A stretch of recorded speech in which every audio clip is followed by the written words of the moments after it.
I want a tech job, but I lack the experience. What do?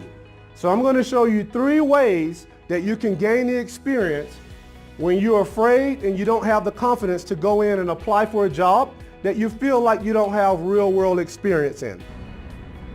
So what about Amazon being an innovator, right? So most of these companies that's been around for 30, 40, 50 years, they're thinking, we've been profitable all these years, we've been doing something right?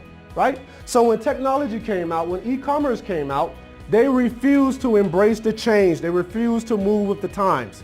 So Amazon, they continued to march ahead, and these companies that were stuck in their old ways, they never budged. So that caused them to fall into that trap of closing their doors. All right, so the future of tech jobs. So I give you an example. Right now, you can walk into McDonald's and not speak to one person and place your order from the comfort of a kiosk on the left-hand side once you walk into the door. You can go in, you can scroll up and down on the menu, you can select exactly what you want, and also check out right there from the comfort of a kiosk. Walk to your seat, and then your food will arrive. Reviews, and that's the thing that you want to get. You want to be able to gain the reviews and the stars. And here's an example. Say, for instance, you can build a website for one of your parents or a friend, and have your parent and friend sign up on one of these sites, give you a 5-star rating. So that can actually start building up your momentum for your customer base. Do you need to learn how to type? Can anyone answer that for me? Yes. I mean, I do, because I'm a terrible typer. Okay. Yeah. Absolutely. So the answer is yes. You want to learn how to type. So if you don't have a course here, you can actually go to YouTube and learn how to type for free. There are a ton of people on YouTube showing you how to type. And what I mean in terms of typing, imagine yourself doing a presentation at an organization, and you're the person that's leading and guiding that presentation.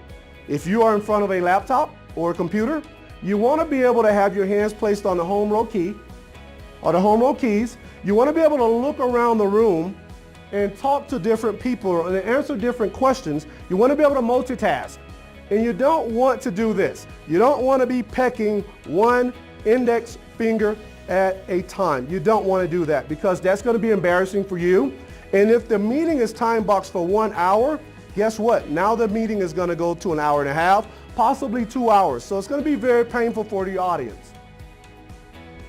You want to dress up during your phone interview, because when you're interviewing, now you have the confidence that you need, right? Now your voice is going to be projected. And the person that's interviewing you on the other end, they hear a smile. Are tech companies tattoo friendly, body piercing friendly, and unnatural hair color friendly? All of the companies I've talked to, they welcome all of these things in terms of style.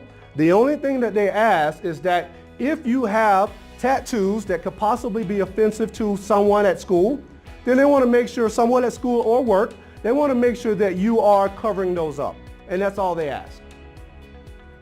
Hi, so my name is Matt Buchanan. I'm one of the senior instructors at Technology Leadership High School, and we just got done with a presentation by Gil Davis about how to land a tech job. And the presentation was definitely of import to the students, as it helps them proceed toward their transitional work and getting into adulthood. Definitely had real-world industry-related applications and specific next steps for them to take in order to land that tech job that they're all attempting to move toward. He talked about not only the specific things in terms of accreditations that they might be interested in, but also the overall kind of like holistic element of the mindsets and aptitudes and attitudes that students need to present in order to move on into that next chapter of their life and become a contributing professional. The ability of the speaker to interact with the students was great, very responsive to questioning, definitely promoted inquiry within the discussion at the closure, and the materials were all totally age appropriate and ready for a professional atmosphere. I could see it taking place at a national laboratory or at a public high school. So it was definitely a benefit to our students, who are both young adults and legal adults, and also to us as staff members to direct the work that we do with them in the future. So I would definitely recommend Gil Davis as a motivational speaker in the future, as he definitely has a way of reaching youth. I would say because technology continues to evolve, there's going to be a market for technology in every aspect. Like right now, the contract that I'm on now, it's called space management. And I was thinking, so when they told me that I was going to get the job working with the Space Department, I started thinking NASA, things like that, right? But Space Department is basically a department that assigns space for you to sit in. Yeah. So we're actually using technology in order to assign that space. And here, I'll give you an example. There's an MGM Grand Studio, casino and hotel out on the outside of DC. Brand new from the ground up. The parking garage is really, really huge. Inside of that parking garage, instead of me as a customer driving around until I find a space, guess what? They have a digital screen that's dropped down from the ceiling.